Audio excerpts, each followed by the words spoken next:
যাদের শরীরে দুইটি দাগ আছে ওই শরীর কখনো জাহান্নামে যাবে না, সে অবশ্যই জান্নাতে যাবে।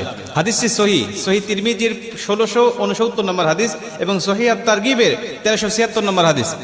হযরত আবু উমামা রাদিয়াল্লাহু তাআলা আনহু হাদিসটা বর্ণনা করেছেন। রাসূল সাল্লাল্লাহু আলাইহি ওয়াসাল্লাম বলেন, যাদের শরীরে দুইটা দাগ আছে এবং যাদের শরীর থেকে 2 ফোঁটা তরল পদার্থ নির্গত হয় ওই শরীর কখনো জাহান্নামে যাবে না, সে অবশ্যই জান্নাতে যাবে এবং আল্লাহ পাকের কাছে এই শরীরটা সবচেয়ে প্রিয় শরীর। রাসূল সাল্লাল্লাহু আলাইহি ওয়াসাল্লাম বলেন, 1 নম্বর দাগ হলো যে ব্যক্তি জিহাদের ময়দানে আল্লাহকে খুশি করার জন্য, আল্লাহর দ্বীন কায়েম করার জন্য অথবা আল্লাহর সন্তুষ্টির জন্য যে ব্যক্তি বাতিলের মোকাবেলা করতে গিয়ে শত্রু পক্ষের আঘাতে তার শরীরে ছোট্ট একটা দাগও যদি বসে যায়, এই দাগটা কিয়ামতের ময়দানে সুপারিশ করে বা এই দাগটা থাকার কারণে কিয়ামতের ময়দানে আল্লাহ পাক তাকে জান্নাতে দিয়ে দিবে। নবীজি সাল্লাল্লাহু আলাইহি ওয়াসাল্লাম বলেন, 2 নম্বরে ফরজ ইবাদত সমূহের কোন একটি দাগ যদি তার শরীরে দেখা যায়, যেমন নামাজ পড়তে পড়তে সেজদা দিতে দিতে কপালে